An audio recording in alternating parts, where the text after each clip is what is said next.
예, 여러분 반갑습니다. 자, 우리 지금 핵심 특강하고 있는데요. 이번에는 인행사 3장 인지행동 이론입니다. 빨간색입니다. 예, 여기 필수학습이고요. 뭐 출제자라면 문제 내고 싶은 영역이겠죠. 예, 지금 최근 이제 그 출제 문항수 봤더니 최근 5년간 3.6문제, 예, 4문제는 나온다 보시면 되겠습니다. 자, 3장은 각각의 이론마다 제시된 주요 개념들을 명확하게 정리해 두어야 된다. 예, 여기는 진짜 명확하게라는 단어가 중요합니다.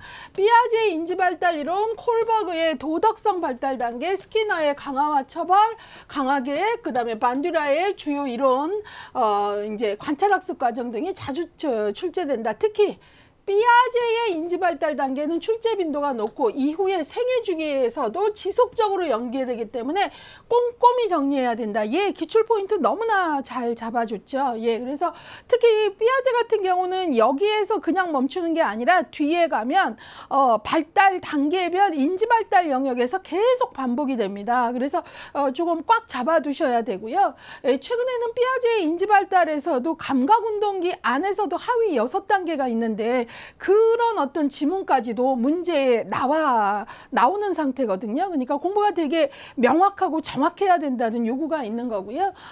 말할 것도 없이 뭐 스키너 부분은 뭐 다양한 강화와 처벌이나 강하게 이런 부분들은 너무나 출제자로 하여금 예제 문제를 내고 싶어 하는 영역이기 때문에 그런 어떤 출제 경향을 알고 그러고 이제 우리가 공부를 준비해 가는 게 중요하다 이 얘기예요. 자, 그러면 여기서도 이제 우리가 피아제만 보는 게 아니라 여러 학자들을 같이 볼 건데 인지행동 모델에서 피아제, 콜버그, 스키너, 반듀라 뭐 이런 학자들을 비교할 수 있는 힘, 그리고 여기에서 인지행동만으로도 학자들 간의 종합 문제 나올 수 있죠. 예, 그런 생각을 하시면서 보시면 되겠습니다. 피아제 20회부터 23회 뭐 안 나온 적이 없나요? 예, 그러면 이제 피아제 인지발달 이론부터 보겠습니다. 인지발달 이론의 특징, 개인이 자신의 삶을 해석하는 방식에 따라 각기 다른 주관적인 현실만이 존재한다. 예, 인지발달 이론에서는 우리가 실천 기술론에서도 이제 또 우리가 여러 인지발달 관련된 이론들을 보게 되는데 키워드가 바로 그거예요. 자, 삶을 해석하는 방식에 따라, 그러니까 객관적 현실이 아니라 인지발달 이론에서는 주관적인 현실이 있다라는 거죠. 각각 그 현실을 어떻게 해석하느냐에 따라 다르다라는 거죠. 그래서 이 부분 되게 중요하고 요거를 이제 객관적인 현실이라는 용어로 바꿔치기해서 맞는 것은 틀린 것은 할 때 아주 자주 인용된다라는 거죠. 인간 본성에 대한 결정론적 시각을 거부했다라고 하면 우리는 뭘 알아채야 돼요? 아, 프로이드하고는 대비적인 입장이구나. 이걸 알아차려야지 공부가 된 거예요. 예, 그래서 결정론적 시각 거부이죠. 우리가 프로이트는 정신결정론에서 심하게 비판하는 사람들은 프로이트를 인간을 과거의 포로, 무의식의 포로로 봤다 이런 식으로 비판하잖아요. 예, 그래서 결정론적 시각을 거부한다라는 거고요. 인간의 의지는 환경과 상호작용하면서 자, 결정론적 시각을 거부한다는 말은 변화할 수 있다라는 거고요.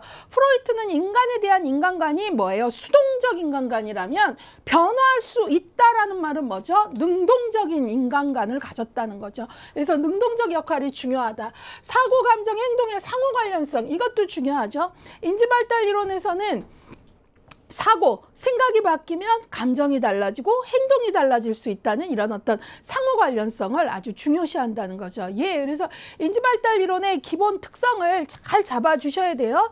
자, 제가 지금 얘기하면서 프로이트하고 비교한 것들 가져가시길 바라고요. 인지발달 이론의 이제 주요 개념들이 있는데요.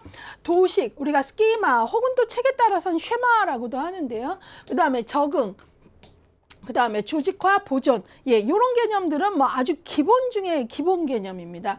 자, 도식, 스키마. 자, 인간에게는 내부적인 인지도식이 있다.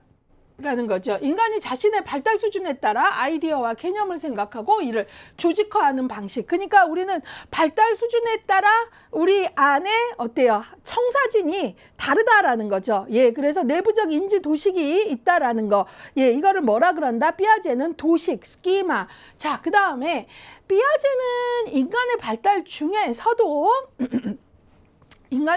중에서도 피아제는 중요시한 게 인지 발달이에요. 인지 발달. 그것을 인지적 적응 과정이라 그랬어요. 그러니까 세상을 알아가는 그 힘, 인지적 발달을 적응 과정, 인지적 적응 과정이라 그랬는데요. 자신의 주위 환경의 조건을 조정하는 능력. 근데 이런 인지적 적응 능력은 크게 동화라는 게 있고요. 또 하나 조절이라는 게 있어요. 자, 이거 이제 중요해요. 그래서 피아제는 인지 적응에 있어서 적응은 크게 두 개다. 동화와 조절. 이것도 문제 내자면 얼마든지 낼 수 있는 개념이거든요. 자, 우리가 세상을 알아가는 방식에 인지적인 방식이 동화와 조절. 동화는 새로운 자극이 되는 사건을 이미 가지고 있는 도식이나 행동 양식에 맞춰서 맞춰가는 인지 과정으로 인지 구조의 양적인 변화인데 비해 조절은 대상들이 현존하는 도식에 맞지 않을 경우 기존의 도식을 바꾸어가는 인지 과정으로 인지 구조의 질적 변화. 예, 너무너무 중요하죠.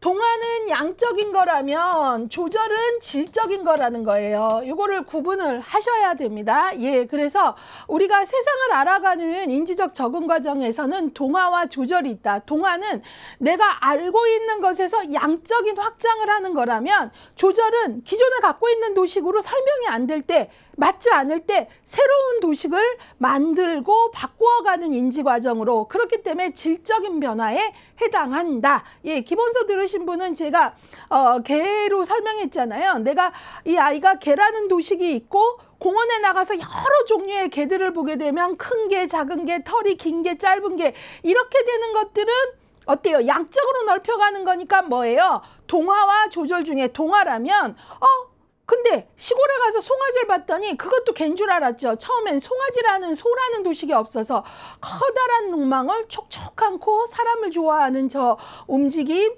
친근한 움직임, 저건 개가 분명해 라고 했는데 하는 순간 도저히 개도식에 넣을 수 없는 소리를 내는 거죠. 할 때. 그때 드디어 어때요? 기존의 도식에 맞지 않을 경우, 양적으로 확대할 수 없는 경우 새로운 도식으로 바꾸어가는 이런 질적 변화. 그러면 그때부터 소라는 도식이 필요해지겠죠. 예, 이때 이것을 뭐라 그래요? 질적인 이것을 바로 질적 변화를 조절이라고 한다. 예, 꼭 아셔야 되는 내용입니다. 예, 그 다음에 피아제의 개념 중에 조직화라는 게 있는데요. 상이한 도식들이 자연스럽게 서로 결합하는 것. 사실 우리 안에는 인지적 이런 무수한 조직화를 통해서 우리가 이제 세상을 알아가는 거죠. 그 다음에 보존 개념 너무너무 중요하죠. 6세 이하의 아이들은 동일한 양의 액체라도 길고 좁은 용기에 있는 액체의 양이 많다고 말한다. 예, 피아제에 있어서 보존 개념 우리가 진짜 뭐 놓칠 수 없는 개념이죠. 예, 그래서 피아제는 이 보존 개념과 관련돼서 전조작기의 보존 개념이 조금씩 생기기 시작해서, 예, 이때는 시작할 뿐이죠. 언제? 구체적 조작기 가야 바로 보존 개념이 확립된다고 본 거예요. 예, 그래서 이 보존 개념은 언제? 구체적 조작기 가야 확립이 됩니다. 전조작기 아이들은 이때는 흐리멍텅해요. 그냥 시작이 된다 그래서 이미 알고 있다는 개념이 아니에요. 그래서 전조작기 아이들은 어때요?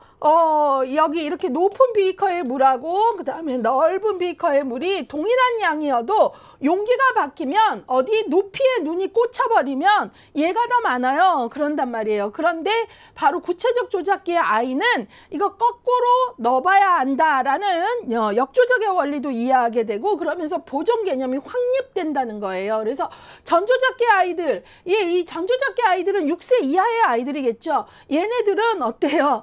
동일한 양의 액체라도 길고 좁은 용기에 있는 액체의 양이 많다. 예, 높은 거에 꽂혀버려서 얘가 더 많아요. 이런다는 거죠. 그러니까 바로 아이들이 전조작기 단계에서는 6세 이하라는 건 전조작기잖아요. 전조작기 아이들은 보존 개념이 아직 없다라는 얘기인 거잖아요. 예, 그래서 말 그대로 용기가 바뀌어도 그 절대적 양은 동일하다라는 걸 알 수가 없는 게 6세 이하의 전조작기 아이들의 특징. 특징이라는 것을 알고 계셔야 되겠습니다. 자, 그래서 이런 보존 개념도 아주 중요하죠. 왜냐하면 구체적 조작기의 보존 개념이 확립됨에 따라 뭐 서열화도 생기고 유형화도 생기고 아주 중요한 인지적 발달을 논리가 이제 자리 잡게 되기 때문에 이 보존 개념이 확립이 됐느냐 아니냐는 되게 중요한 거죠. 그래서 6세 이하의 전조작기 아이들은 동일한 양이라도 길고 좁은 저기 컵을 보면은 높이에 꽂혀버리면 얘가 더 많아요. 이렇게 된다라는 거 알고 계셔야 되겠습니다. 자, 이제 발달의 원칙인데요.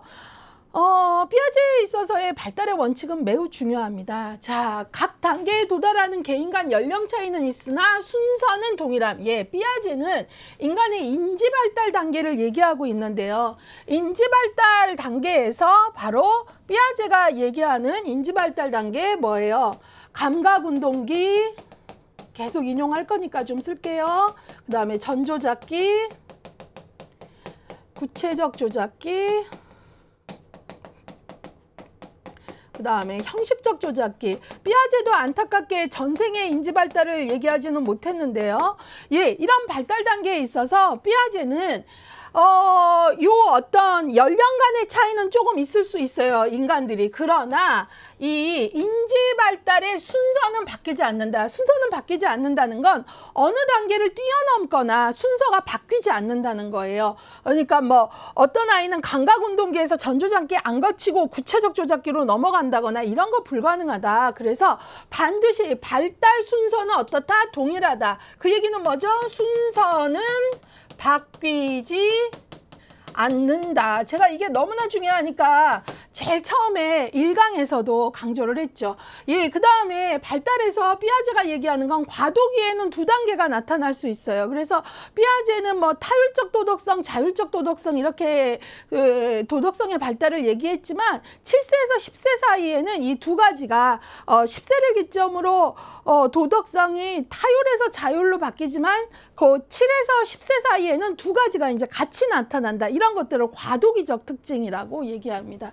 그 다음에 형식적 조작기에 도달하거나 성인이어도 낮은 단계의 사고를 할 수 있다. 이게 중요해요. 지문에서 이런 거 나오면 은근히 뭐의 3요소보다 더 어려워하세요. 그러니까 우리가 피아제의 인지발달 단계는 감각운동기, 전조작기, 구체적 조작기, 형식적 조작기 이렇게 가는데, 그러면 형식적 조작기 가면 추상적인 사고도 할 수 있고 변수도 고려하고 막 이러는데, 아무리 성인이 돼서 형식적 조작기까지 갔다 그래도 어느 상황에 아주 낮은 단계의 전조작기 특성도 나타날 수 있고 아주 자기중심성이 높이 올라간다거나 이럴 수 있다라는 거죠. 예, 그래서 이것들 착각하지 마시고요. 항상 수험 공부에서 이제 되게 중요한 게 초창기 1회에서 3회 정도는 문제를 조금 보다 보면 뭐의 3요소인 것은 아닌 것은 뭐 이런 식의 것들이 분명하게 이제 답이고 답이 아닌 게 분명하게 이렇게 딱 외운 사람 안 외운 사람 이렇게 아주 단순한 암기를 요하는 것들이 나왔지만, 최근에는 그런 것이 안 나온다는 게 아니라 그런 것도 나오지만 최근에는 이렇게 발달의 원칙의 문장들 이런 것들이 잘 나옵니다. 예, 그래서 형식적 조작기에 도달한 성인은 뭐 낮은 단계의 사고를 하지 않는다. 그러면 틀린 거죠. 낮은 단계의 사고도 할 수 있다라는 거잖아요. 이런 것들을 정확히 알아야 되죠. 그리고 아까 여기서도 순서는 바뀌지 않으나 속도는 개인차가 있다 그랬거든요. 이런 것들을 같이 꼭 생각해야 돼요. 순서는 X한 거 뭐죠? 순서는 X한 이유가 순서는 바뀌지 않는다. 그래서 표시한 거예요. 너무나 중요합니다. 자, 그러면 이제 여러분하고 이제 우리가 지금 학자별 발달 단계들을 보고 있잖아요. 그래서 프로이드의 5단계, 에릭슨의 8단계 이런 것들 봤는데요. 지금 보고 있는 인지행동 이론의 피아제는 인지의 발달, 지적 적응 과정을 몇 단계?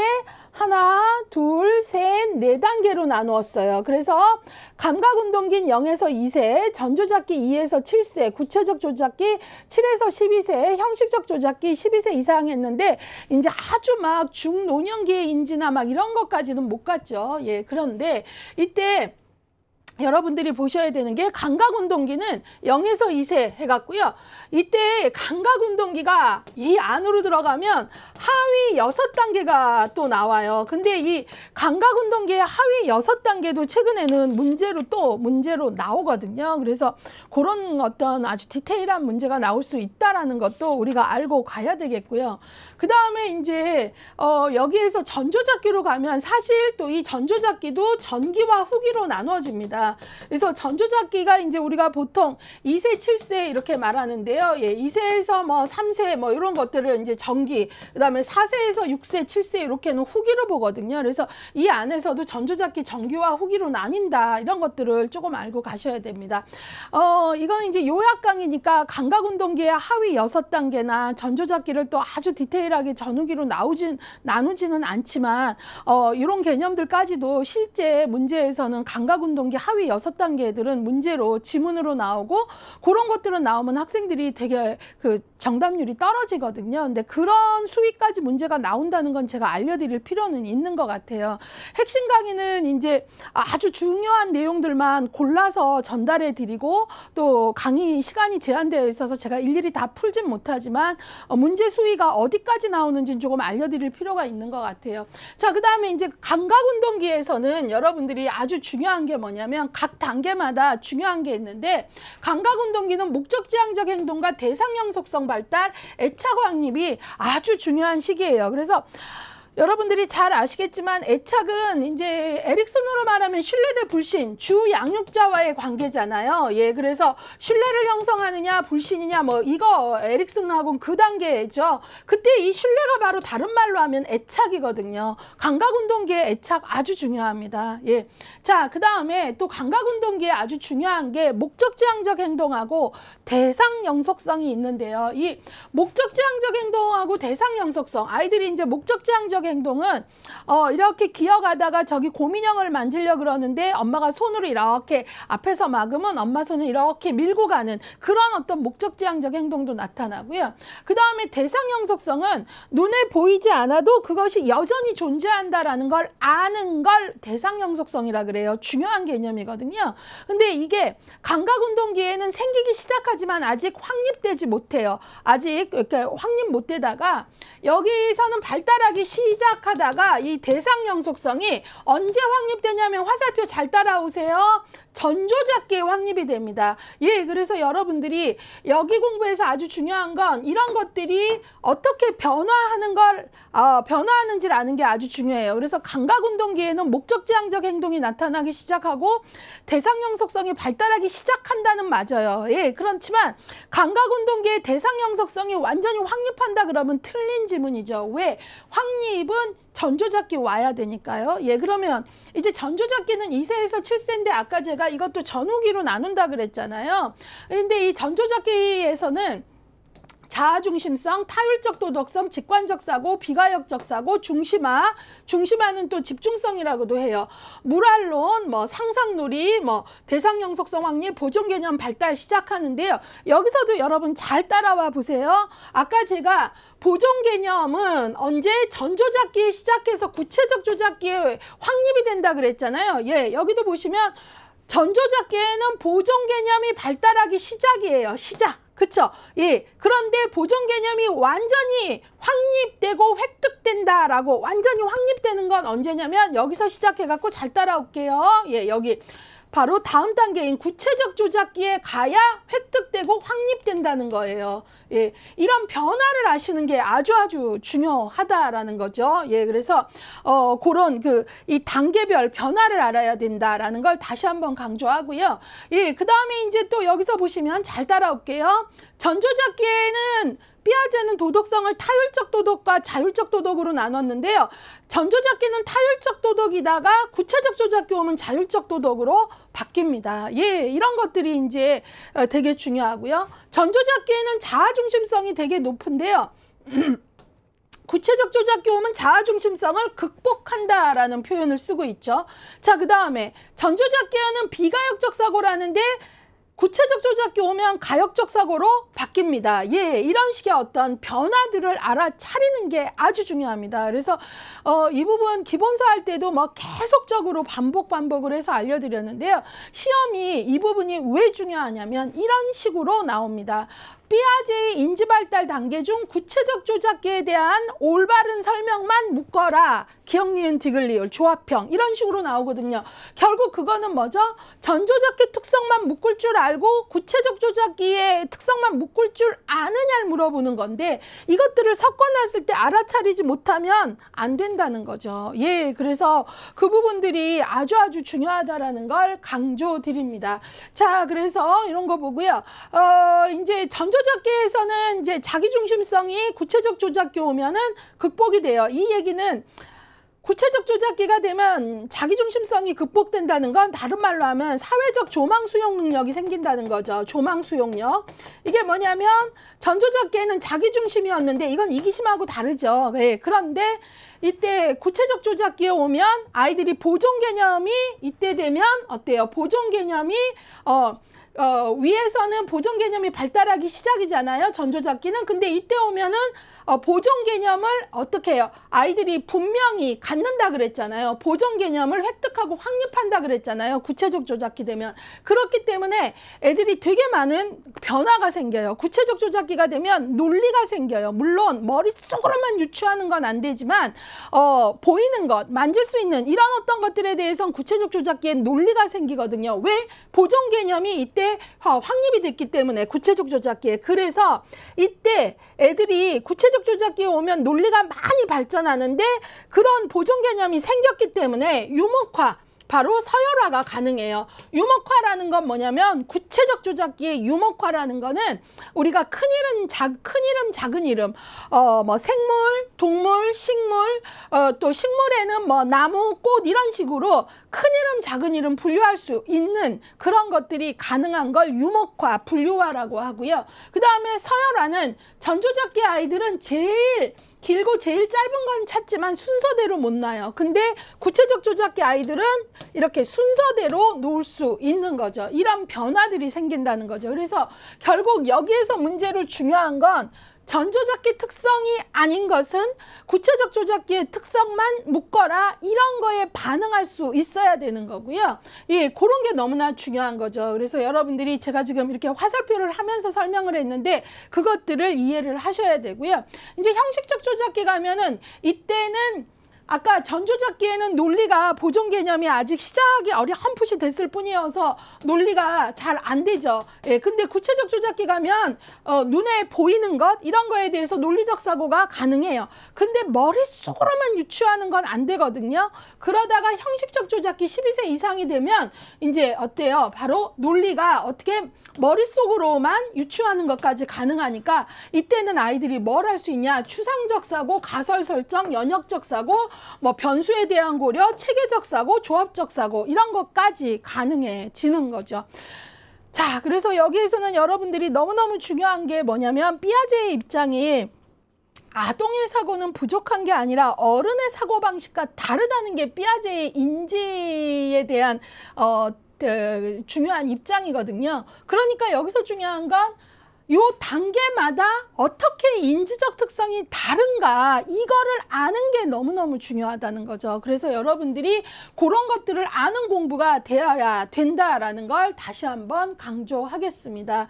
예, 그래서 감각운동기는 말 그대로 감각으로 세상을 만나는 시기라면 전조작기는 아직은 보존 개념이 조금 시작됐지만 보존 개념이 확립되거나 자리 잡지 못했기 때문에 이제 어려운 아이들이 그 논리적 사고가 잘 안 되는 거고 구체적 조작기는 논리가 이제 시작돼요. 보존 개념이 확립이 됐기 때문에. 근데 이 논리라는 게 머릿속으로 유추하는 것까지는 아니잖아요. 예, 눈에 보이는 그런 수준에서. 그렇기 때문에 이때는 보존 개념이 생김으로써 유목화, 서열화 이런 것들 생기고 형식적 조작기 가면 머릿속으로 유추하는 것까지 가능하면서 추상적 사고, 연역적 사고 이런 것들이 가능한 거죠.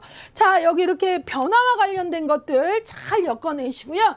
이 부분은 이제 혹시 여러분들 중에 나는 시간도 없고 그냥 핵심만 듣겠어 하시는 분들은 피아제의 인지발달 단계는 디테일하게 공부할수록 득점으로 간다라는 마음을 아시고 여기에 개념들을 아는 것, 또 개념들을 단순히 아는 게 아니라 어떤 개념이 어떤 식으로 변화하는가 이걸 아는 게 너무나 중요하다라는 걸 강조하겠습니다.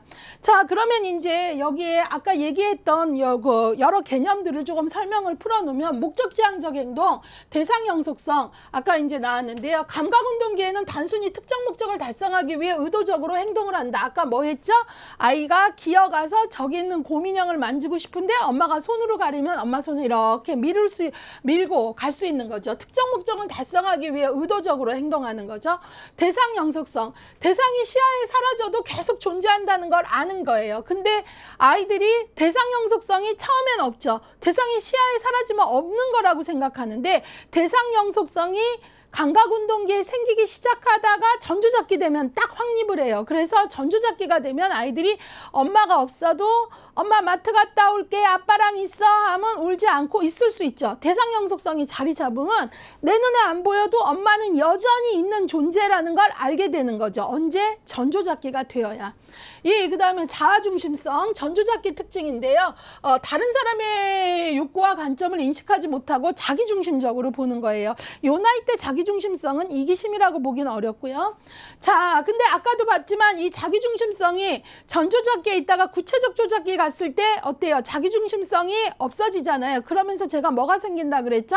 사회적 조망 수용 능력. 그게 바로 뭐였죠? 내가 이러면 저 사람은 어떨까? 이 힘이 생긴다는 거죠. 자, 그 다음에 비가역적 사고는 관계 또는 관계의 또 다른 면을 상상하지 않고 한쪽에서만 보는 거. 아까 전조잡기 아이들은 비가역적이죠. 어느 한쪽에서만 봤죠. 근데 구체적 조잡기 갔더니 가역적 사고, 바로 다양하게 볼 수 있는 다각적인 어떤 것들을 볼 수 있는 힘이 되는 거죠. 그 다음에 조합 기술은 뭐냐면 수를 조작하는 능력이에요. 예, 구체적 조작기가 되면 아이들이 수를 다루는 능력이 가능해져서 7세, 12세 되면 소위 사칙연산 뭐 더하기 빼기를 이제 배우기 시작할 수 있는 거고요. 그 다음에 보존 개념은 말 그대로 전조잡기 희미하게 시작하지만 6세 이하의 아이들은 아까 높이에 꽂혀서 얘가 더 많아요 그랬잖아요. 그러다 구체적 조작기에 닿으면 아이들이 뭐예요? 모양이 다른 컵에 옮겨 담아도 절대 물의 양은 동일하다라는 걸 알게 되죠. 그게 바로 보존 개념이 성립이 됐다는 거죠. 그러면 여기서 이제 요즘에는 지문이 여기까지 나와요. 보존 개념이 생기기 위해서는 다음에 세 가지가 이해되고 습득돼야 돼요. 그게 바로 동일성, 보상성, 가역성이에요. 가역성을 다른 말로 역조적의 원리를 이해한다라고 얘기합니다. 동일성, 바로 아까 이게 길고 그러면 전조잡기 아이는 높이에 꽂혀서 얘가 더 많아요 하잖아요. 근데 바로 구체적 조작기 가면 아이들이 어때요? 두 개는 동일하다. 용기가 바뀌어도 절대 양은 똑같다는 걸 알아요. 그걸 보존 개념이 생겼다고 하는데 이 보존 개념이 생기려면 첫 번째 동일성. 더하거나 빼지 않았다면 원래 양. 여기서 일로 옮겼어도 기다란 비커로 옮겼어도 더하거나 뺀 게 없다면 동일한 거야. 그 다음에 보상성. 변형에 의한 양의 손실은 다른 차원. 자, 이렇게 생긴 용기가 넓은 게 높이로 갔잖아요. 변형됐죠. 그렇지만 어때요? 여기는 옆으로 갔지만 여기는 높이로 간 거죠. 그러니까 다른 차원에서 얻어진 거죠. 높이로. 보상성. 그 다음에 가역성. 변화 과정을 역으로 거쳐가면 본래의 상태로 되돌아갈 수 있다. 얘가 더 많아요 하는데 역으로 다시 일로 부어보면 어머나 똑같구나 이렇게 안다는 거죠. 예, 그래서 보존 개념이 성립되기 위해서는 동일성의 원리, 보상성의 원리, 가역성의 원리가 들어가야 돼요. 자, 이런 식으로 이제 설명을 한단 말이에요. 시험에.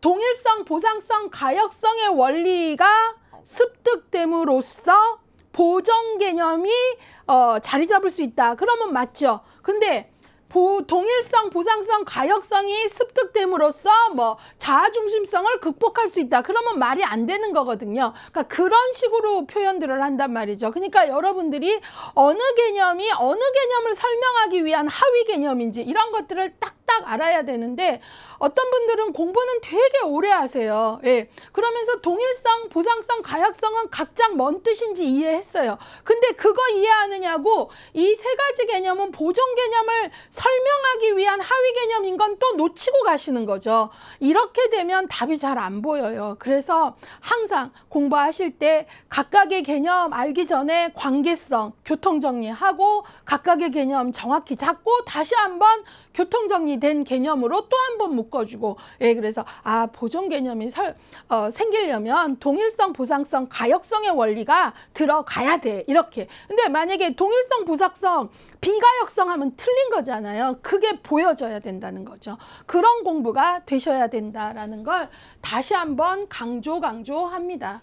예, 제가 이제 여러분들이 이제 피아제는 정말 디테일하게 공부하셔야 되는 문제들이 많이 나와요. 근데 이게 핵심 강의라 시간을 마냥 늘릴 수는 없지만 지금 강조하는 것 정도는 반드시 여러분 것으로 갖고 가셔야 됩니다. 자, 그 다음에 이제 피아제는 인간의 도덕성 발달은 결국은 인지 발달을 토대로 한다라는 입장이에요. 그러니까 인지가 발달하지 않으면 도덕성 발달도 쉽지 않은 거죠. 어렵다는 거죠. 그러면 피아제는 인간의 도덕성 발달 단계도 인지 발달을 토대로 한다고 했는데, 그러면 피아제는 도덕성 발달을 어떻게 나누었냐? 여기 보시면 타율적 도덕성에서 자율적 도덕성으로 간다라고 한 거예요. 그러니까 바로 타율적 도덕성에서 자율적 도덕성으로 가는데 이 시작을 전조잡기로 봤어요. 그러니까 태어나면서부터 도덕성 발달 뭐 그런 거 아니라는 거예요.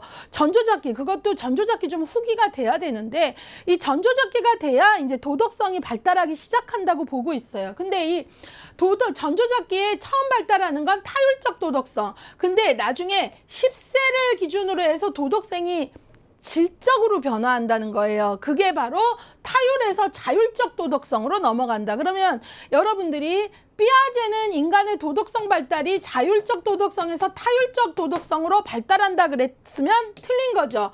피아제의 용어가 나왔어도 틀린 거예요. 타율에서 자율로 가는 거잖아요. 그 다음에 이때 이 기준이 몇 세라고요? 10세를 기준으로 한다라는 거죠. 그러면 타율적 도덕성은 어떤 거냐면 도덕성이라고 하기에는 그 질적인 수준이 낮은 거죠. 왜 지키냐? 벌 받을까 봐 무서워서. 어른들이 정한 규칙이니까 무조건 지켜야 된다고 생각해서. 그래서 행위의 의도와 상관없이 저지른 잘못이 크면, 그러니까 결과가 더 잘못이 크면 무조건 더 나쁘다고 생각하는 거예요. 그러니까 타율적 도덕성의 아이는 예컨대 이런 거죠. 청소 시간에 청소를 열심히 하다가 창가에 화분을 3개 깬 애가 있고요. 청소 시간에 청소 안 하고 빗자루를 마녀의 빗자루라고 그러고 타고 막 쉥쉥 날아다니는 놀이를 하다가 화분을 하나 깬 아이가 있다면, 타율적 도덕성에서는 의도가 아니라 저지른 잘못의 크기, 결과만 보기 때문에 누가 더 나쁘니 하면 화분을 3개 깬 아이가 더 나쁘다 그래요. 근데 자율적 도덕성으로 넘어가면 이때는 10세를 기준으로 퀄리티가, 도덕성의 퀄리티, 질이 달라지는데, 이때는 바로 구체적 조작기, 이때는 바로 어떻게 되냐면 행위의 의도까지 고려를 해요. 그래서 처음에는 화분 수에 집중하다가 아니요, 근데 얘는 3개 깼지만 청소 열심히 하다 그랬잖아요. 이런 소위 정상 참작을 하는 힘이 생기는 거죠. 예, 도덕성의 퀄리티, 질이 달라지는 거 아시겠죠? 예, 그래서 이때를 자율적 도덕성이라 그래요. 행위의 의도까지 고려를 하게 되는 거죠. 그리고 타율적 도덕성에서는 힘 있는 자가 정한 규칙은 그냥 꼭 지켜야 된다라지만, 자율적으로 와서는 상호 합의가 된다면 규칙도 바꿀 수 있고 변화될 수 있다는 좀 더 성숙한 입장으로 바뀌게 됩니다. 근데 이때 중요한 게 인간이 뭐 딱 지금 10세를 기준으로 해서 어제까지는 타율, 오늘부터 자율, 빠이빠이 이렇게 안 하거든요. 그래서 바로 10세가 중요한 기준이기는 하지만 7세에서 10세는 2가지 모습이 다 보이는 과도기적 단계다라고 얘기한다라는 거예요. 예, 그래서 이 개념도 알고 계셔야 될 것 같습니다. 자, 여기 이런 단어들 오지선다형에 잘 나옵니다. 예, 피아제는 도덕성 발달 단계를 타율적 도덕성에서 자율적 도덕성으로 이게 맞는 거죠. 예, 그래서 전조작기의 타율적 도덕성이 구체적 조작기로 가면 자율적 도덕성으로, 그 다음에 이제 10살 기준으로 하지만 과도기적 단계가 있다라는 거 꼭 아셔야 되고요. 자, 그러면 이제 도덕성의 발달과 관련돼서 우리가 이제 또 단독 문제로 빠지는 학자가 있는데 그 사람이 바로 콜버그입니다. 자, 콜버그는요, 인간의 도덕성 발달 단계를 열심히 연구를 했고 피아제 이론을 토대로 하여 훨씬 더 발전시키게 됩니다. 자, 가끔 시험 문제에 콜버그 이론을 토대로 피아제가 도덕성 발달을 했거나 이런 식으로 나오면 틀린 거예요. 콜버그가 피아제 이론을 토대로, 그러면 이때 피아제 이론을 토대로 했다 하면 피아제는 인간의 도덕성은 무엇을 전제로 발달한다? 인지 발달 단계를, 동일한 입장이라는 거죠. 예, 그래서 콜버그는 도덕성 발달을 더욱더 확장시켜서 연구 발전시켰는데 어떻게 했냐? 전인습, 인습, 후인습으로 나눴어요. 그래서 3수준 6단계인데 수준은 전인습 수준 1수준, 인습 수준 2수준, 후인습 수준 3수준. 그래서 3수준. 그 다음에 그 안에 6단계, 각각 2단계씩 전인습 1단계, 2단계. 예, 그래서 그 다음에 인습 3단계, 4단계, 후인습 5단계, 6단계. 이렇게 해서 몇 수준, 몇 단계? 3수준 6단계로 나눴어요. 예, 근데 최근에는 콜버그의 도덕성 발달 이론이 단독 문제로도 빠지고 있고요. 지문은 대단히 디테일한 수준까지도 나오고 있기 때문에 여러분들이 그냥 콜버그는 피아제의 도덕성 발달 이론을 토대로 해서 3수준 6단계로 나눴어. 여기까지만 아시면 안 된다는 거예요. 그 내용을 알아야 되는데 전인습 수준은 4세에서 9세니까 이거는 피아제하고 맞죠? 피아제가 아까 제가 전조작기 후기 정도부터 도덕성이 발달한다고 봤는데 이게 딱 전조작기 후기 나이잖아요. 4세부터. 예, 그래서 전인습 수준은 이제 4세에서 9세예요. 근데 인습 수준이 10세 기준인 거는 아까 피아제하고도 일치하죠. 피아제도 10세를 기준으로 해서 타율적 도덕성에서 자율적 도덕성으로 넘어간다 그랬잖아요. 그러니까 이것도 이제 10세가 기준이 됩니다. 예, 그래서 전인습은 4세 9세인데요. 이때는 자기중심적이고 이기적인 도덕성이에요. 예, 그래서 제1단계는 타율적 도덕성, 벌과 복종에 의해서. 그러니까 1단계는 타율적 도덕성으로 안 지키면 벌 받을까 봐 무서워서 뭐 이런 거고요. 2단계는 개인적 도구적 도덕성인데 나한테 이익이 되기 때문에 도덕성을 지키는 거예요. 득이 되기 때문에. 이건 2단계고요. 자, 그런데 요거는 전인습 수준이죠. 근데 그 다음에 인습 수준으로 오면 10세 기준으로 10세 이상이 되는 아동 청소년, 그리고 대다수의 성인도 인습 수준이에요. 그러니까 이 콜버그 연구에서 후인습 수준의 도덕성을 찾아보기가 너무너무 힘들었어요. 점점. 그래서 나중에는 후인습의 6단계는 뭐 삭제를 해야 되나 말아야 되나 이런 논의가 있을 만큼 이제 거기까지 가는 인간이 많지 않은 거죠. 대부분의 인간들은 성인이라 하더라도 대다수의 사람이 인습 수준인 거죠. 도덕성이. 그렇다면 인습 수준은 다른 사람의 견해와 입장을 이해할 수 있고요. 인습의 3단계는 도덕성을 지키는데 상호간의 규준, 그래서 여기 3단계는 대인관계 조화를 위해서 지키는 거예요. 그러니까 예컨대 청소 시간에 열심히 청소하는 이유가 청소하면 깨끗해지는 게 너무 좋아서도 있을 수 있겠지만 선생님이라는 사람으로부터 승인을 얻고 칭찬받고 싶어서, 이런 것들이 바로 3단계 대인관계 조화, 사회적 승인을 얻고 싶은 거, 이런 것들이 3단계고요. 4단계는 사회체계 도덕성, 법과 질서를 준수하는, 우리가 이제 보통 뭐 도덕성 하면은 내가 법을 어겼어? 뭐 이런 얘기를 하고 이게 다인 것 같이 얘기를 하는데 보통은 이제 우리가 4단계에서는 법과 질서를 준수하는 도덕성. 그래서 보통은 대다수의 사람들이 요 3, 4단계 정도고 이게 도덕성의 끝이라고 생각하죠. 법을 어기지 않았으면 되는 거 아니야? 라고. 근데 사실은 도덕성의 수준은 그 다음 수준까지, 그게 바로 후인습이에요. 여기서 중요한 건 20세 이상의 소수만, 정말 소수만이라는 거죠. 거죠. 예, 그래서 모든 사람이 다 이걸 발달적 개념으로 연령이 많아지면 많아질수록 후인습의 6단계까지 가느냐? 그렇지 않다라는 거예요.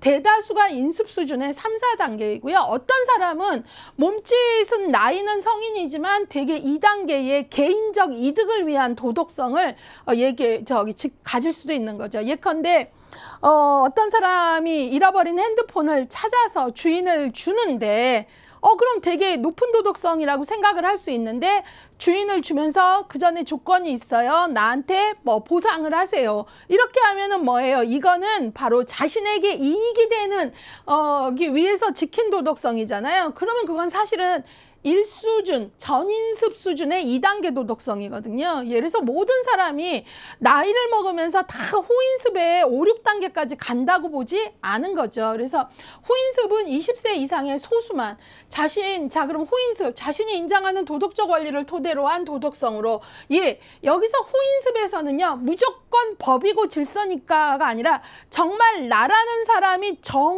도덕성에 대해 더 깊은 통찰을 하는 거예요. 예, 그래서 사회 규범을 이해하고 인정하지만 법이나 관습보다는 개인의 가치 기준. 이 문장이 되게 중요한 거예요.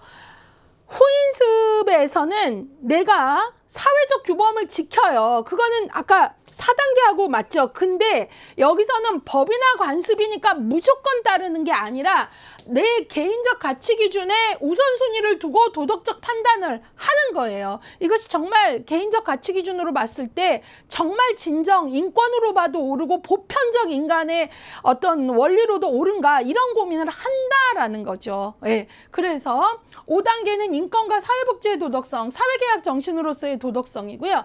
6단계는 더 높은 보편 원리, 일반 윤리, 그래서 보편적 도덕 원리에 대한 확신으로서의 도덕성.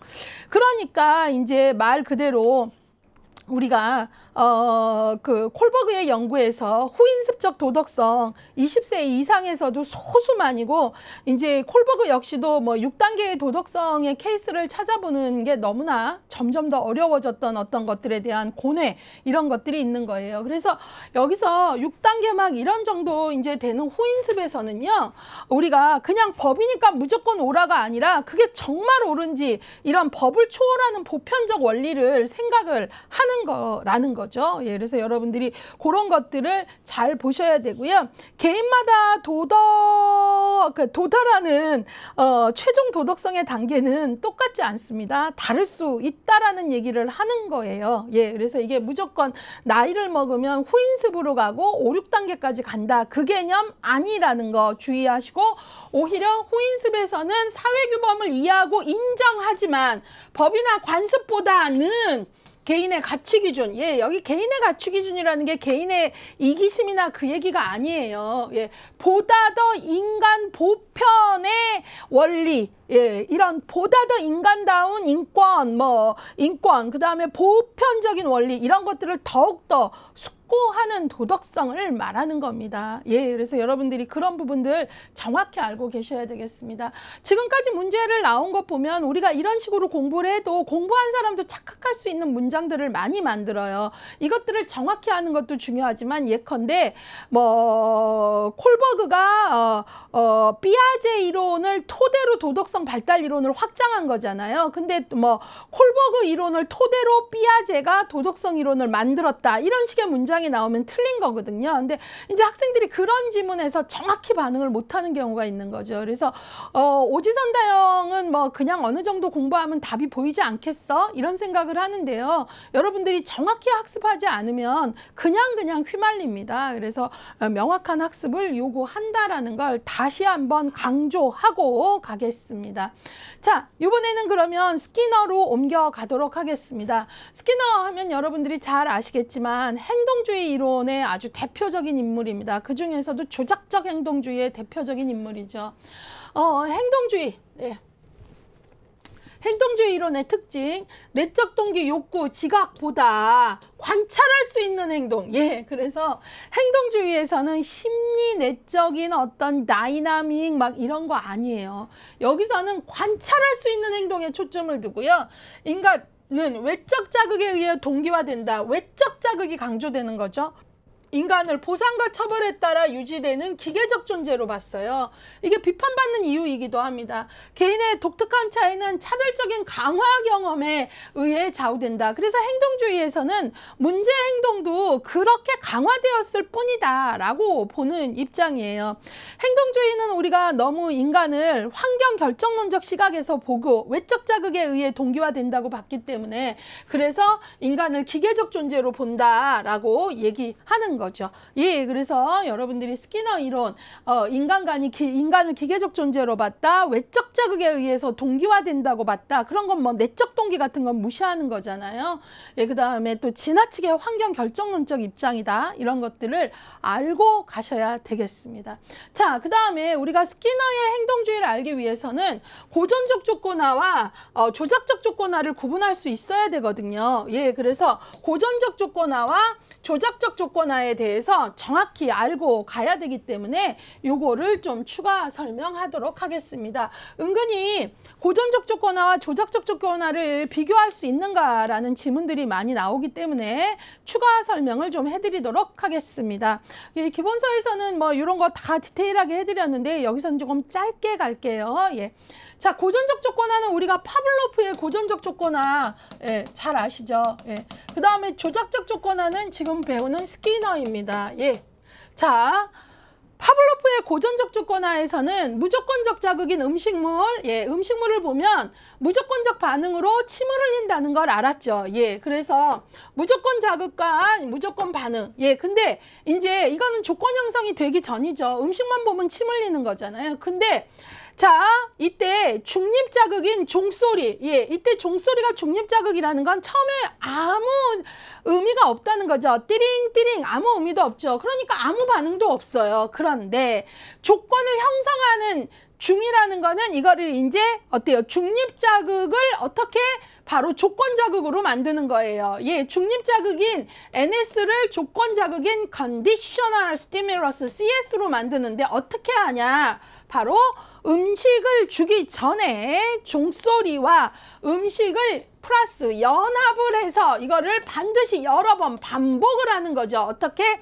띠링띠링 고기, 띠링띠링 고기 이렇게요. 그러니까 처음에는 띠링띠링 해도 뭐 고기도 아닌데 침 흘릴 이유가 없는 거죠. 그런데 띠링띠링 고기, 띠링띠링 고기 이거를 고기 주니까 침을 흘리죠. 근데 이거를 계속 연합을 해서 반복을 했어요. 뭐와 뭐를 연합을 했죠?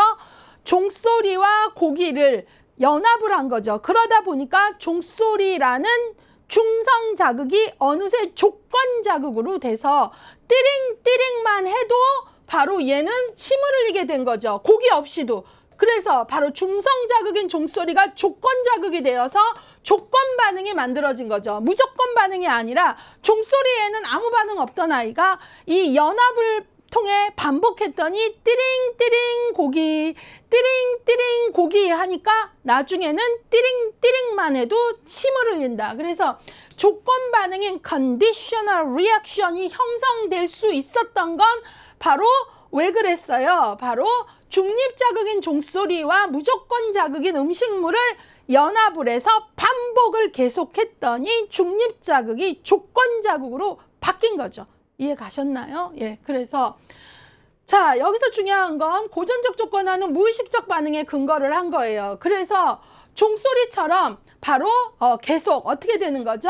얘한테 연합을 해서 계속 반복을 해서 이전에 자극이 주어지는 거죠. 그래서 여기서 고전적 조건화에서 중요한 건 자극 간의 연합이에요. 여기서 보셨듯이 바로 띠링띠링 고기라는 종소리와 먹잇감이라는 것을 연합을 해서 계속 반복을 했더니 얘는 어때요? 나중에는 종소리만 들어도 조건 반응인 침을 흘리게 된 거죠. 예, 그래서 여기에서는 이제 수동적인 반응이죠. 계속 연합을 통해 반복을 해서 생긴 거죠. 근데 여기 바로 여러분들이 스키너의 조작적 조건화로 넘어오게 되면 이거는 대표적으로 이제 뭐 쥐나 비둘기 뭐 이런 걸로 많이 실험했는데요. 요거는 요 상자가 어떻게 되어 있냐면 조작적 조건화에서는 자극과 자극을 연합을 한 게 아니라 어떤 결과에 대해서 얘가 어떻게 반응하느냐가 되게 중요해요. 그래서 이 상자는 어떻게 됐냐면 이 쥐가 저 안에 있는 먹잇감의 냄새는 너무 나서 자극을 받는데 그냥 막 처음엔 먹잇감 나오게 하려고 막 그냥 여기저기 돌아다니면서 부딪히기도 하고 막 이러다가 우연히 이 레바를 눌렀더니 먹잇감이 탁 나와서 얘를 만족시켰어요. 그러면 이거를 누르는 행위가 혹은 버튼을 누르는 행위가 원하는 먹잇감이라는 강화물이 나와서 얘를 만족시켜줬죠. 그러니까 계속 얘가 그 만족시킨 강화물의 그 결과, 만족의 결과 계속 이거를 누르는 행위가 생기죠. 바로 강화되었다는 거죠. 그 강화물이 나를 만족시킬수록 얘는 계속 그 기대되는 결과를 학습하게 되는 거죠. 누르면 나오는구나. 그래서 조작적 조건화에서는 의식적 통제가 중요해요. 얘가 기대되는 결과 때문에 학습을 하는 거죠. 그래서 여기서 중요한 건 앞에서 파블로프의 같이 자극과 자극의 연합에 의해서 형성되는 게 아니라 행동과 결과의 연합에 의해서 아, 내가 누르면 나오는구나.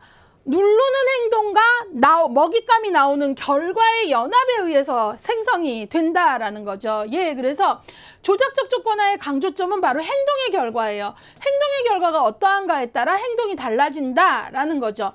행동의 결과가 긍정적이면 그 행동이 증가하죠. 내가 누르는 행동을 했더니 먹잇감이라는 강화물이 나를 만족시켰어요. 강화시켰으면 증가하는 거고요. 얘가 내가 눌렀더니 뿅망치가 나서 머리를 꽝 때렸다. 그러면 어때요? 감소하겠죠. 예. 그래서 조작적 조건화는 얘의 자발적 행동으로 조작 행동이 제시되는 거. 그런 차이가 있는 거죠. 예. 그래서 이 두 가지의 차이를 아셔야 돼요. 그냥 제일 중요한 건 뭐예요? 고전적 조건화는 자극 간의 연합이라면 조작적 조건화는 행동과 결과 사이의 연합이라는 거죠.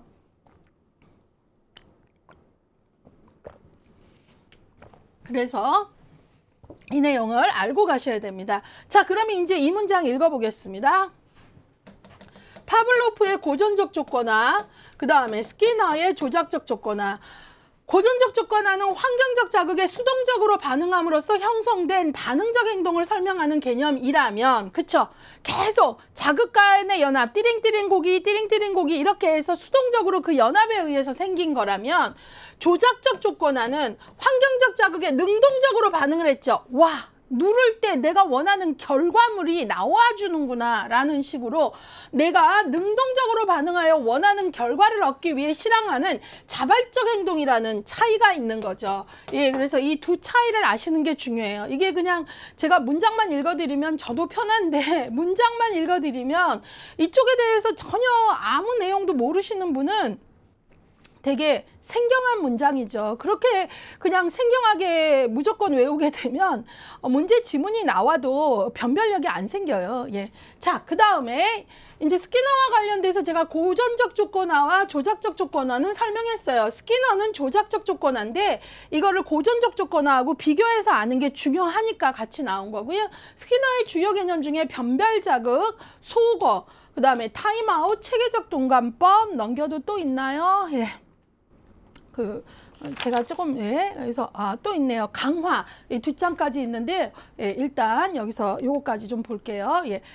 자, 변별 자극, 특정 반응이 보상받거나 보상받지 못할 거라는 단서 혹은 신호로 작용하는 자극. 예컨대 여러분들이 어렸을 때 뭐 하려고 그러는데 엄마가 이러고 있으면 와, 이거 하면 혼나는구나 이렇게 판단하죠. 그런 걸 바로 변별 자극이라 그래요. 내가 어떤 특정 행동이 반응이 보상받거나 보상받지 못할 거라는 단서나 혹은 신호로 작용하는 자극을 뭐라 그런다? 변별 자극. 그 다음에 소거, 강화물을 받지 못해 행동이나 반응이 사라지거나 약화되는 것을 소거라고 합니다. 그래서 소거는 아무런 강화도 주지 않는 거예요. 소거는 아무것도 하지 않는 거예요. 예. 그래서 우리가 선생님이 아이들이 뭐 철수가 너무 떠들면 처음에 철수야 조용히 해라, 앉아라, 친구들 방해하지 마라 이렇게 했는데 선생님이 어느 순간 그것조차 아닌 것 같아서 아무것도 하지 않으면 철수가 당분 잠깐은 더 난리쳐요. 근데 이거 소용없구나 알면 그 행동이 약화되거나 사라지거든요. 이때 선생님이 한 거 아무 반응도 주지 않은 거, 이게 바로 속어라는 거예요. 이해되셨죠? 자, 그 다음에 타임아웃. 이전 강화를 철회하여 특정 행동 발생 빈도를 줄이는 것. 예, 그래서 우리가 타임아웃 할 때 있잖아요. 뭐 타임아웃이야, 벽 보고 서 있어 라거나 생각 의자에 혼자 앉아 있어, 뭐 이런 거.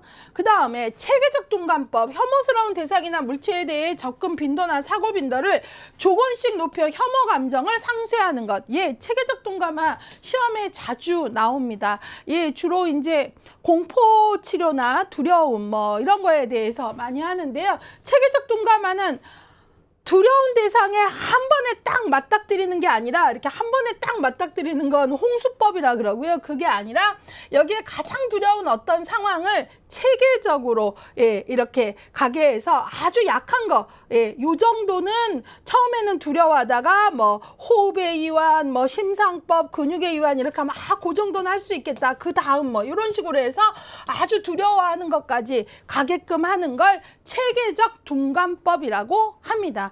뭐 뱀이 있으면 막 기겁을 해서 꼼짝을 못하고 거의 뭐 실신 전 상태에 간다면 뱀을 그냥 확 직면을 해서 극복하게 하면 홍수법이라면 체계적 둔감법은 그게 아니라 아주 약한 것부터 가는 거예요. 그래서 처음에는 뭐 뱀 사진 중에서도 도마뱀 같이 사진으로 조금 귀여운 걸, 그러면 사진이어도 활짝 놀랬다가 이게 사진인 걸 알고 사진이라면 호흡의 이완을 하고 그 정도는 또 그 다음에서 나중에 이제 가장 두려워하거나 아주 혐오스러워하는 거에 대해서 이제 그 두려움을 극복할 수 있게 하는 걸 체계적 둔감법이라고 합니다.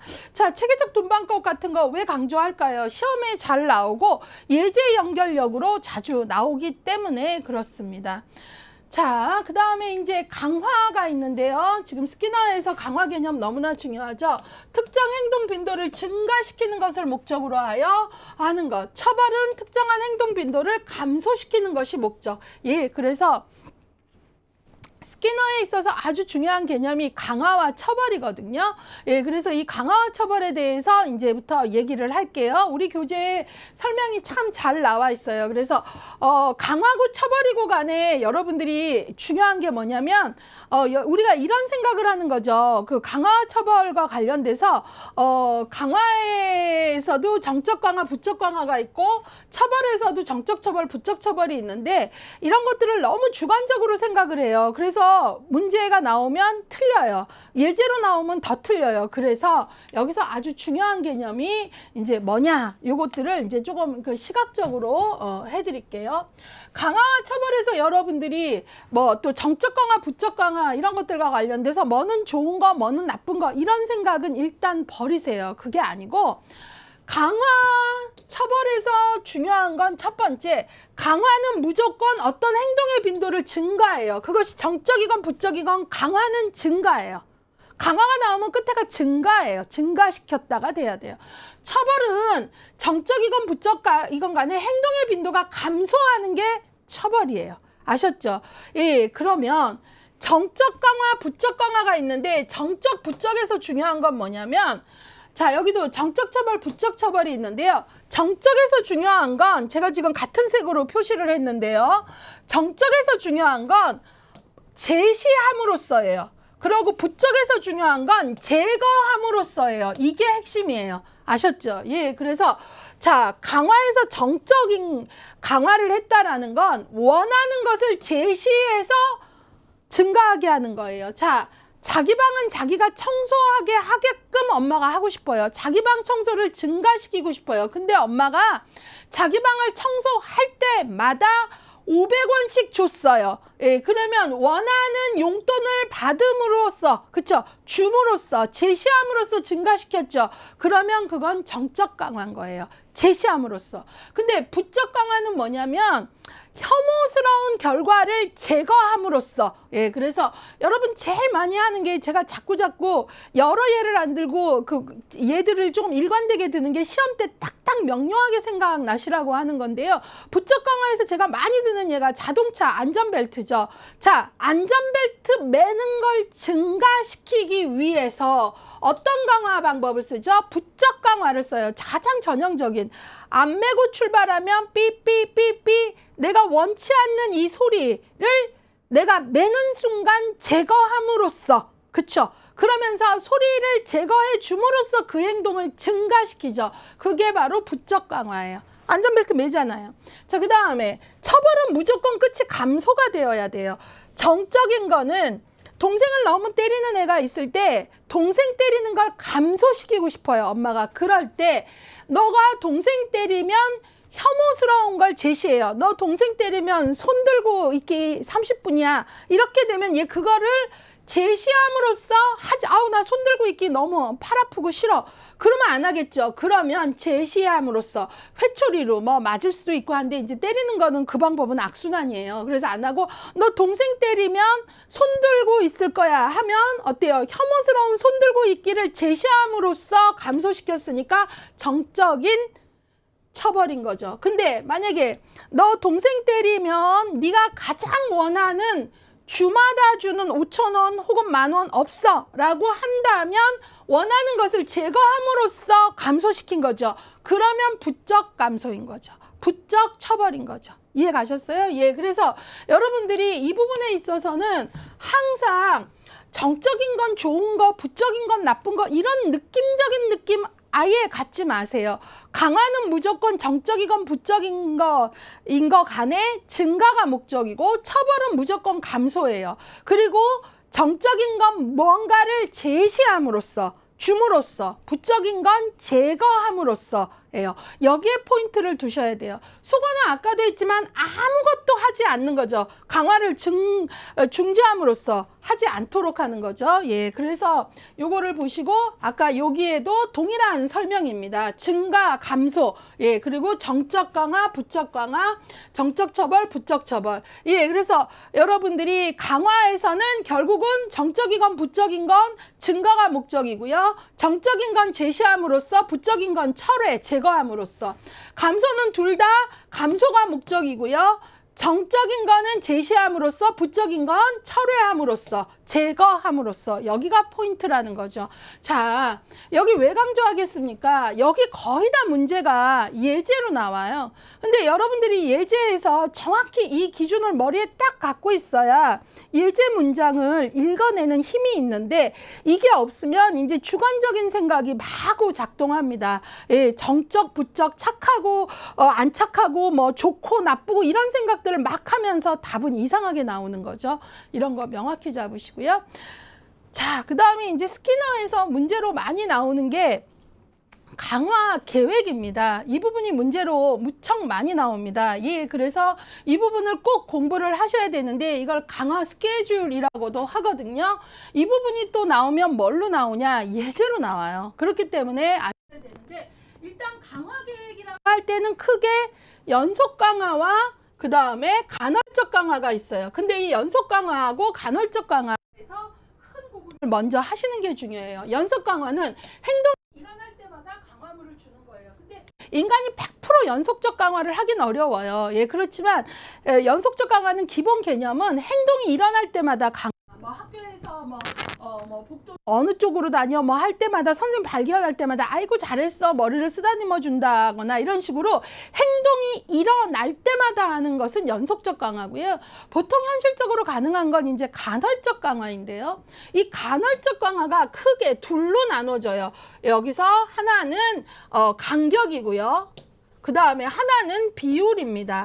자, 그래서 간격이라고 하는 것은 시간을 기준으로 하는 거고요. 그 다음에 비율이라는 것은 이제 반응의 수와 관련된 겁니다. 반응의 수. 자, 그래서 간헐적 강화에서는 시간, 제일 처음에 고정 간격은 일정한 간격, 고정이잖아요. 그래서 얘가 특정한 시간 간격을 정해놓고 그 시간이 경과한 후에 강화를 주는 것. 여기 이제 실제 이게 나왔던 문제를 가지고 만들어드린 예인데요.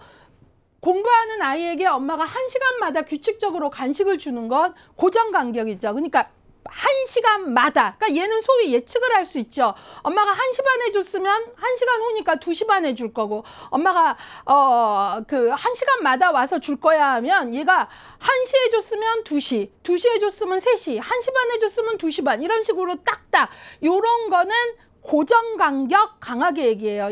예컨대 뭐 25일마다 매달 월급이 들어온다. 이런 것들도 어때요? 일정 동일한 간격마다 월급이라는 강화를 하는, 이거는 고정간격이고요. 그 다음에 가변간격은 평균적인 시간 뒤 행동에 강화를 주는 것. 1시간 안에 아무 때나, 요거는 좀 더 가변 혹은 변화라고도 하는데요. 어때요? 예측하기가 좀 힘들죠. 엄마가 평균적으로 평균적인 시간 안에 주긴 하는데 어떨 땐 5분, 1시간, 평균적인 건 같은데 1시간 안에 아무 때나 주는 거죠. 그러니까 언제 올지 모르니까 좀 더 꾸준히 반응을 하겠죠. 예, 아까 고정간격은 정말 공부하기 싫은 아이라면 어때요? 엄마가 아까 1시에 왔고 1시간 후에 온다 그랬으니까 딱 50분부터 하는 척을 할 수 있지만, 가변에서는 변화가 같기 때문에 언제 올지 모르는 거죠. 시간 안에는 오지만 아무 때나 언제 올지 모르니까 좀 더 꾸준히 반응하게 되는 거죠.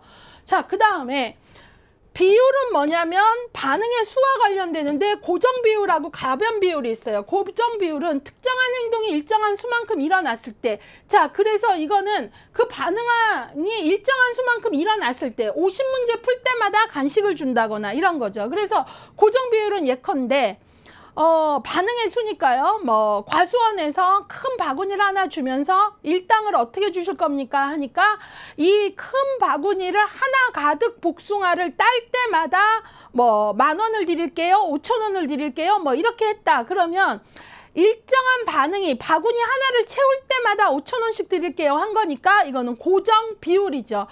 바구니를 채우는 반응에 따라 주겠다는 반응의 수니까요. 근데 가변 비율은, 이 가변은 변화 비율 이렇게 해도 똑같다 그랬죠. 평균 안에서 주는데 평균 몇 번의 반응이 일어난 후 주는데 언제 될지는 모르는 거예요. 그렇기 때문에 아까 뭐 그걸로 계속 예를 든다면 처음에는 50문제, 그 다음엔 40문제, 그 다음엔 60문제, 평균은 있지만 그 안에서 언제 줄지는 모르는 거죠. 그러면 더 꾸준히 반응하게 되죠.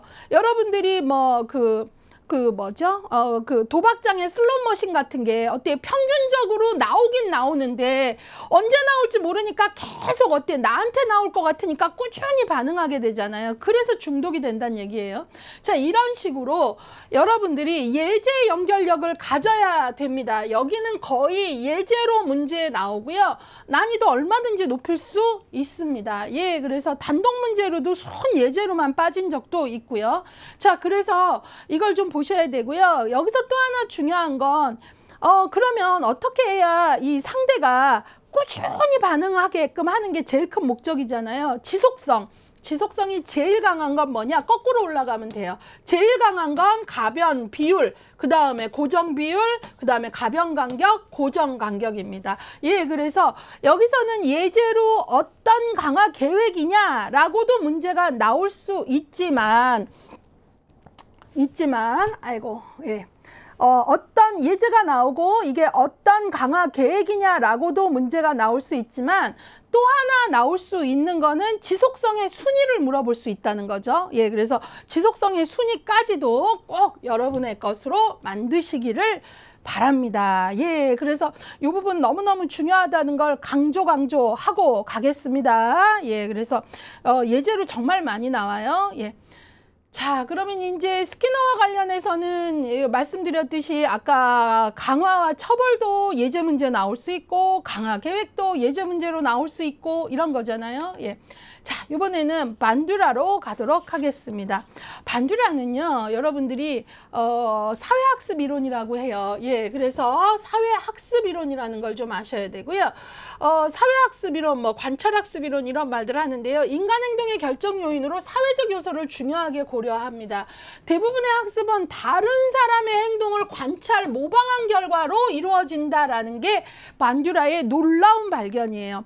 그러니까 이전에는 이제 행동주의 이론들이 대부분 직접 경험함으로써 배운다라는 입장이었는데, 반듀라는 인간은 다 직접 경험해서 배우지 않는다. 다른 사람의 행동을 관찰하고 모방한 결과로 이루어지는 거 정말 많다. 그래서 바로 이제 이런 사회학습의 경험이 성격을 형성한다. 이런 입장입니다. 그래서 여러분들이 이걸 아셔야 되는데요. 이 반듀라는 그만큼 직접 경험만이 아니라 타자를 관찰하는 간접 경험, 대리 경험 이런 것들을 얘기하고 있기 때문에 우리가 파블로프는 고전적 조건화, 아까 게시란 보셨죠? 스키너는 조작적 조건화, 그 다음에 지금 반듀라는 다른 사람을 관찰함으로써 해서 대리적 조건화 이런 용어를 쓰거든요. 예, 그래서 이런 용어하고 학자들도 정확히 연결을 하시는 게 중요하다라고 얘기하겠습니다.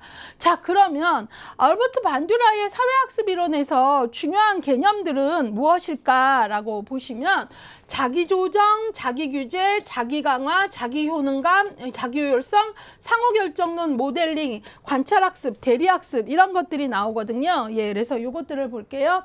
일단 좀 그냥 쉽게 팁을 드리고 한다면 반듀라는 앞에 자기자가 붙어요. 스스로. 예, 그래서 자기조정 혹은 자기규제, 자기 자신의 행동에 영향력을 행사하는 자신의 능력, 이걸 자기조정이라고 하고요. 자기강화, 자신이 통제할 수 있는 보상을 자기 자신에게 스스로 주면서 자기 행동을 개선 또는 유지하는 거, 이런 게 자기강화죠.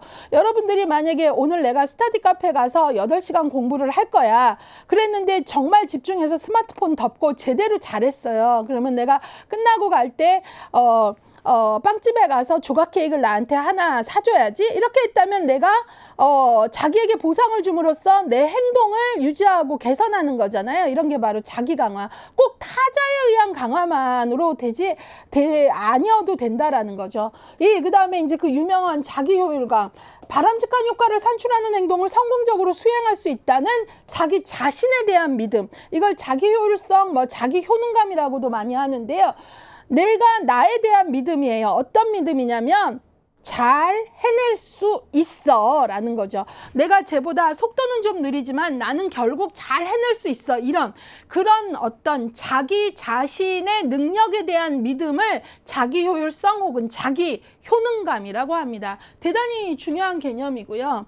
이 자기 효능감은 그 시험 문제가 단독 문제로도 빠진 적이 있는데 이런 자기 효능감을 높여주는 이 내용의 그 지표가 있는데요. 자기 효능감 안에는 자기 효능감을 높이려면 어떤 내용들이 있냐면 실제 성취 경험이 있어야 되고요.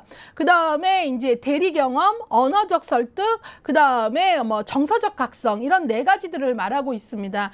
실제 자기 효능감의 개념 자체에 관련된 문제도 나왔지만 자기 효능감을 구성하고 있는 이 4가지 요소도 시험 문제에서 나온 바 있고 특히 이 성취 경험이라는 실제 수행하고 대리 경험, 언어적 설득, 정서적 각성 이 4가지 중에 가장 중요한 게 바로 성취 경험이에요. 그러니까 작은 성공 경험이 있어야 진짜 더 큰 궁극적인 걸로 나간다라는 거죠. 그래서 자기 효능감을 구성하는 4가지 요소, 지금 여러 번 말씀드리고 있는 4가지 요소도 아시고 그 중에 이 실제 수행, 다시 말해서 성취 경험이 매우 중요하다. 이것도 강조하고 가겠습니다.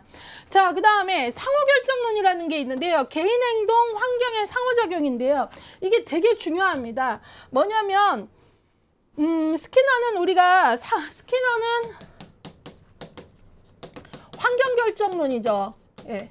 근데 여기 보시면 앨버트 반듀라는 같은 행동주의라는 지붕엔 있지만 상호결정론이에요. 예, 그래서 여기서 중요한 건 스키너는 환경이, 외적 자극이 어떤 행동을 결정한다라는 입장이라면 반듀라는 아니다라는 거예요. 그 얘기가 뭐냐면 인간의 행동, 비헤비어, 인간의 행동은 외적 자극, 환경 결정에 의해서만 되는 게 아니라 바로 인간, 펄슨이 그것을 어떻게 개인이 해석했느냐.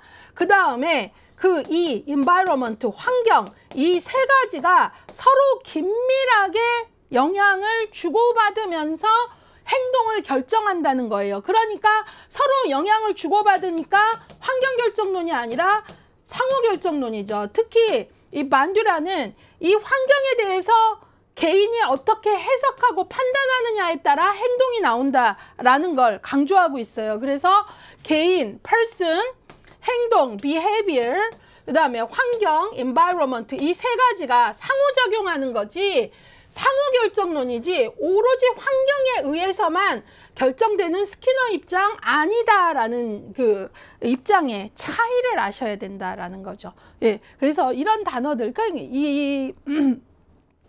지금 우리가 보고 있는 핵심 요약집의 개념어들은 선별하시면 안 돼요. 적어도 이 정도는 내가 정확히 다 알고 가셔야 됩니다. 자, 그래서 상호결정론. 예를 들어서 반듀라의 사회학습 이론에 대해서 알맞는 것을 묻거라 했는데 환경결정론이 있으면 빨리 버리셔야 돼요. 그거는 반듀라하고는 정말 아닌 거죠. 반듀라는 상호결정론이거든요. 예, 이런 거죠. 그 다음에 모델링, 다른 사람의 행동을 관찰한 후 그 행동을 학습하고 따라하는 것. 예, 이런 모델링을 매우 중요시했다라는 건 여러분들이 잘 알고 계실 거예요. 자, 그 다음에 관찰학습, 타인의 행동을 관찰하는 것. 예, 근데 자, 관찰해서 학습을 한다는 거죠. 다 직접 경험을 통해서 아는 게 아니다 얘기한 거죠. 근데 그러면 그런 관찰학습이 어떻게 이루어지는지 설명해봐라 그랬더니 반듀라가 주의집중과정, 보존과정, 운동재생과정, 동기화과정. 그래서 우리가 이거 어떻게 외우자 그랬죠? 앞글자만 따서 주, 그 다음에 보존은 다른 말로 파지하고 같은 말이에요. 기억을 하는 거죠. 그래서 주보 과정해도 되고 저는 파지라는 말이 좀 확 와닿았어요. 파, 운, 동 해서 주파, 운동 이렇게 외우자 그랬죠. 이거 순서 시험 문제에 많이 나와요. 순서 뒤집어서도 많이 나오고요. 관찰학습 과정 하면 주파, 운동, 주의집중 과정. 아, 어떤 모델을 조금 내가 따라가 볼까 해서 모델을 정하고 보존, 바로 기억하는 거죠. 아, 저 사람은 저럴 때 나같이 안 하고 저렇게 하는구나. 기억을 하고 운동재생 과정은 내가 그거를 직접 해보는 거죠. 내가 그게 되나. 그 다음에 동기화는 기회가 왔을 때 자기 강화를 통해서 타인 강화도 일부 있을 수 있지만 해보자. 이런 어떤 단계. 그래서 관찰학습을 주파, 운동 이 단계 꼭 외우셔야 돼요. 자, 그 다음에 제가 말했죠. 반듀라는 대리학습, 간접 경험에 의한 학습, 모델의 행동을 무조건 따라하는 건 아니지만 바로 대리학습, 간접 경험에 의한 학습이 아주 중요하다라는 거죠. 그래서 모든 사람이 직접 경험에 의해 배우는 거는 아니다라고 하는 거죠. 예, 그래서 모델의 행동을 따라해야 한다는 게 중요한 개념이지만 다 따라하진 않아요. 예컨대 이 말이 뭐냐면 모델을 안 따라한다라는 게 아니라 자, 대리 경험, 다른 사람의 경험을 통해서 학습한다는 거잖아요. 근데 만약에 형이 재미난 플라스틱 칼로 칼싸움 놀이를 친구랑 하는 걸 보고 내가 주파 운동 해갖고 내가 이 과정을 통해서 운동재생까지 나도 잘할 수 있어요. 근데 형이 엄마한테 칼싸움 놀이를 한다고 엄청 혼나는 걸 본 거예요. 이 엄마가 아무리 플라스틱 칼이어도 칼싸움 놀이는 안 돼 하고 엄청 혼나는 걸 보면 내가 바로 형을 통해서 간접 경험을 하면서 야, 이거 하면 혼나겠구나 하면서 모델의 행동을 무조건 따라하는 게 아니라 하지 않을 수도 있는 거죠. 어떤 얘기인지 아시겠죠? 그러니까 내 시행착오를 최소화하는 거예요. 저거 하면 혼나네. 형 혼나는 거 내가 봤잖아. 이렇게 된다는 거죠. 예, 그래서 이 말들을 정확히 이해하셔야 되겠습니다. 예, 그래서 요 개념들도 너무나 중요하고요. 자, 그러면 이제 아까 주파 운동 너무 중요하다 그래서 우리 책에 이렇게 또 순서를 세부 설명해 줬네요. 주의 집중 과정, 보존, 혹은 아까 파지라 그랬고요. 운동 재생 과정, 동기화한 과정. 주의 집중 아까 내가 무엇을 선택할지 모델을 결정하는 거죠. 모델 행위에 주의를 집중하고 그 다음에 관찰한 내용을 기억하는 걸 파지 과정, 기억 과정이라 그랬죠. 이걸 그래서 주파 운동, 보존 과정이라고도 하고요. 운동재생은 모델을 모방하기 위해 내가 그것들을 표상을 외형적인 행동으로 전환하는 거. 운동재생. 동기화. 강화를 통해 행동의 동기를 높여주는 것. 동기는 행동의 수행 가능성을 높이고 학습 후 그 행동의 수행 여부를 결정하게 되죠. 특히 엘버트 반듀라는 동기 과정에서 자기 동기화를 대단히 중요하게 자기 강화의 동기화. 물론 타인이 줄 수도 있지만 자기 강화의 동기를 되게 중요시했습니다. 자, 그 다음에 이제 아까 제가 엘버트 반디라의 주요한 개념 중에 자기 효능감이 있다라고 말씀드렸잖아요. 그러면서 자기 효능감의 구성 요소 혹은 지표가 단독 문제로도 빠진 적이 있다 그랬잖아요. 그래서 이 시험 문제 내는 분이 자기 효능감의 지표라고도 얘기할 수 있고 구성 요소라고도 얘기할 수 있으니까 같이 넣으세요. 자, 자기 효능감은 아까 우리가 봤는데 뭐였죠?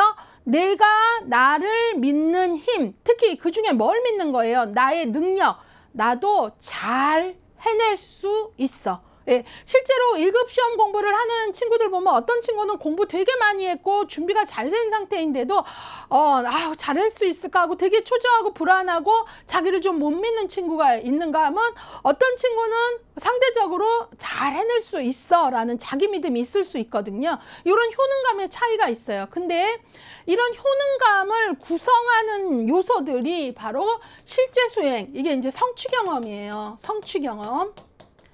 예, 그 다음에 대리 경험, 그 다음에 언어적 설득, 생리적 단서, 이 네 가지 암기하십니다.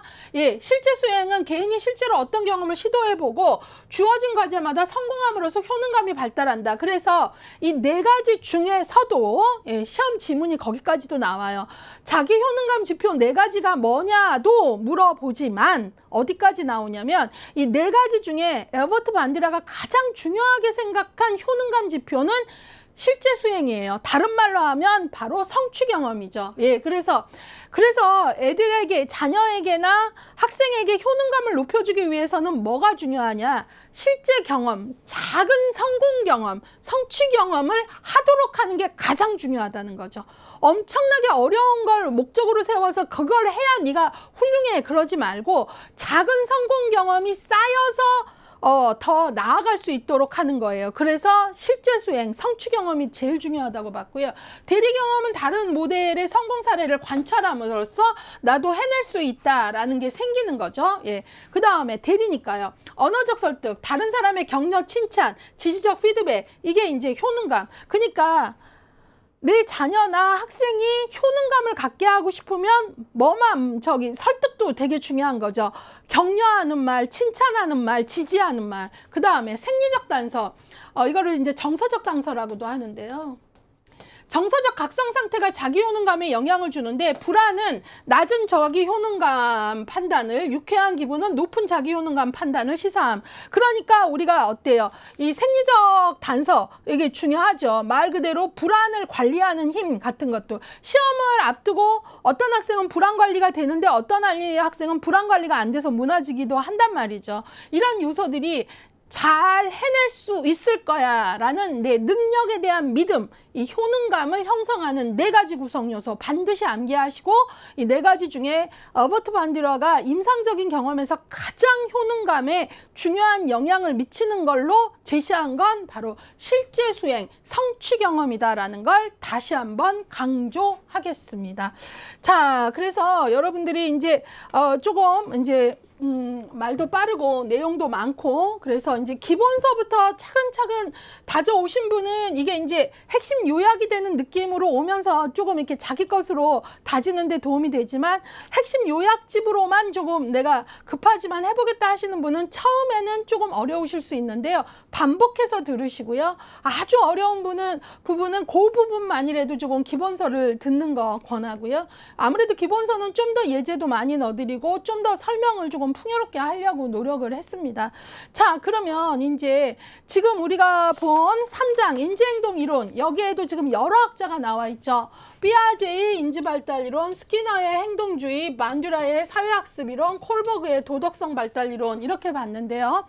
여러분들이 이 네 학자가 종합형으로도 나올 수 있고 각자로도 나올 수 있고요.